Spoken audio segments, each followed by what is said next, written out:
कर्नाटका के जंगल में टुनटुनी चिड़िया अपने पति बबलू कौवे और अपनी प्यारी सी बेटी लाली चिड़िया के साथ रहा करती थी। बबलू कौवा शहर के जंगल में काम किया करता था।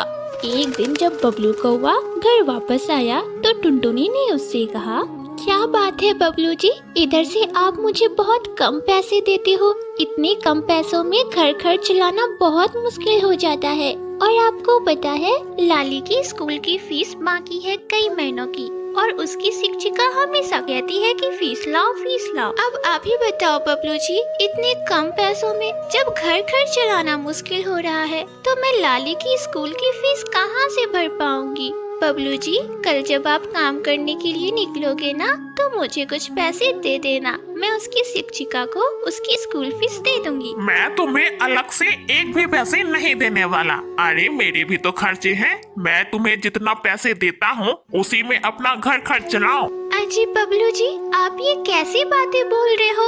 अगर आप घर खर्च के पैसे नहीं दोगे तो कौन देगा?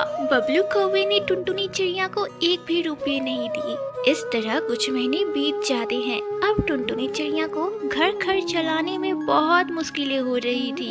एक दिन वह डाल पे बैठी बहुत ही उदास थी। तभी उसकी बचपन की सहेली चंपा तोती उसके पास आती है।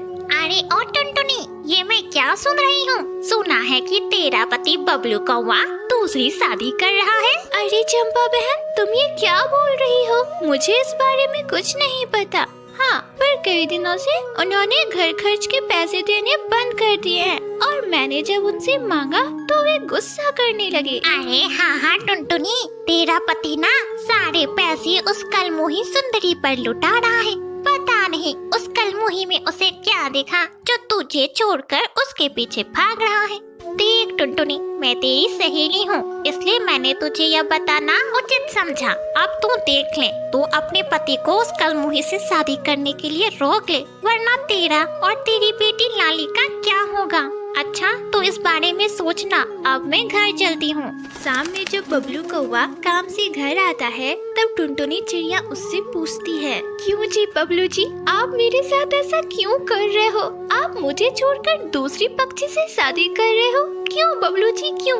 आपने एक भी बार मेरे और अपनी बेटी लाली के बारे में नहीं सोचा? तभी लाली चिड़िया स्कूल से पढ़कर वापस घर आ जाती है और अपने माता पिता को लड़ते झगड़ते देखती है। क्या हुआ मम्मा, आप और पापा फिर से झगड़ने लगे? लाली बेटा, तेरा ये बाप मुझे छोड़कर दूसरी शादी करने वाला है। छी पापा छी, आपसे ये उम्मीद नहीं थी। माँ चलो, इस घर को छोड़कर हम दोनों यहाँ से चलते हैं। अब हम इस घर में एक पल नहीं रहेंगे। हाँ लाली बेटा, तू बिल्कुल सही कह रही है। मैं मेहनत मजदूरी करके तेरा और अपना पेट किसी तरह पाल लूंगी, पर अब इस घर में एक पल नहीं रहूंगी। इस तरह टुनटुनी चिड़िया अपनी बेटी लाली चिड़िया को अपने साथ लेकर अलग रहने लगती है और दूसरे पक्षियों के घरों में झाड़ू पोछे का काम करने लगती है, जिससे उसे पैसे मिलने लगते हैं और वह अपनी बेटी और अपना पेट पालने लगती है। और इस तरह कई साल बीत जाते हैं। अब लाली चिड़िया बड़ी हो जाती है।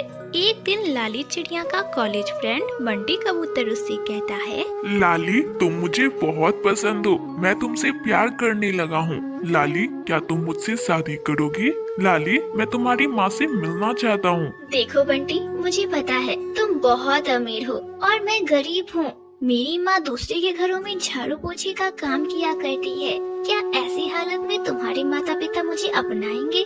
बंटी, मेरा ख्याल अपने दिमाग से निकाल दो और अपनी माता पिता की इच्छा अनुसार ही शादी करो। लाली तुम्हारे बारे में मैं अपने माता पिता से पहले ही बात कर चुका हूँ। अब बस आंटी से ही बात करनी है और उनका ही आशीर्वाद लेना है। अगर वे मान जाएगी तब तो तुम मुझसे शादी करोगी ना? लाली चिड़िया को भी बंटी कबूतर बहुत पसंद था, इसलिए वह मान जाती है और एक दिन बंटी कबूतर को अपनी माँ टुनटुनी से मिलवाती है।